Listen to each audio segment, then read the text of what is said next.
Bismillahirrahmanirrahim. Kita masuk di dalam bab tayamum di dalam kitab Fikih Sunnah karya Said Sabiq. Langsung kita masuk bab Kaifiyah at-tayamum, tata cara tayamum. Langsung saja, alal mutayammimi, kepada orang-orang yang akan melakukan tayamum, ayyuqaddima an-niyah, hendaklah mengawalinya dengan niat. Niat ini bisa diucapkan dalam hati maupun diucapkan di dalam lisan. Wa taqaddamal kalamu 'alaiha fil wudu. Niat ini sudah dijelaskan di bab sebelumnya, yaitu bab wudu. Setelah niat apa? Tsumma yusammiyallahu ta'ala, kemudian menyebut asma Allah ta'ala. Setelah niat kita membaca tasmiyah atau bismillahirrahmanirrahim. Setelah itu apa? Yadriba biyadihi as-sa'ida tahir, memukulkan tangan kita as-sa'id at-tahir, ke dalam, ke atas tanah yang suci. Maksudnya memukulkan kedua telapak tangan ke atas tanah yang suci. Boleh tanah, boleh tembok, boleh yang lainnya yang mengandung debu yang suci, tapi diutamakan tanah.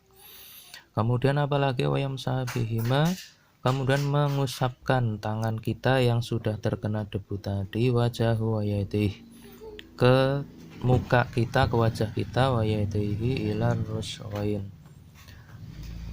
ke tangan kita, ilar ruswain, ya, ke wajah dan tangan sampai bergelangan tangan. Ini seperti hadis Ammar radhiyallahu anhu. Ammar radhiyallahu anhu berkata, ajnabtu falam usibal ma, saya junub tapi saya tidak menemukan air. Fatamak waktu bisoid, kemudian saya bergelimang tanah atau berguling-guling di atas tanah.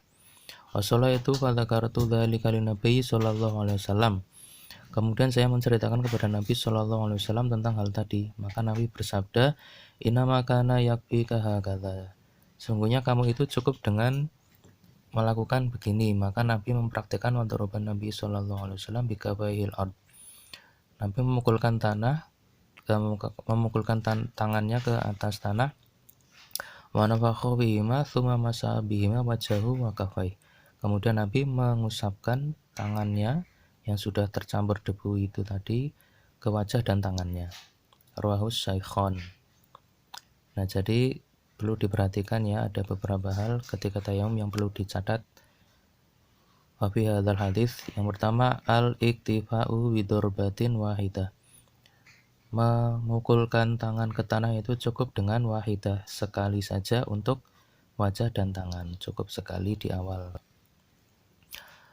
Wal iqtisaru fil mashil yadai alal kafain, kemudian ketika membasuhkan ke tangan itu sampai pergelangan tangan, menurut kitab Fikih Sunnah ini. Meskipun di kitab lain ada yang mengatakan sampai siku, ya, dua-duanya benar. Wa ana minal sunnati, dan termasuk di dalam sunnah, lima yatam tayammama biturab, kepada orang-orang yang tayamum dengan tanah, ayam fudo yadaihi wa yanfukhuma minhu, hendaklah dia menghembuskan angin ke atas tangannya yang terkena tanah tadi, yang terkena debu tadi, walayu afiro bihi wajah, agar ketika diusapkan ke dalam wajah, wajahnya tidak bergelimang tanah. Tetapi kalau ditempelkan atau dipukulkan ke tembok atau yang lain, ya, yang debunya sedikit, ya nggak perlu dihembuskan angin.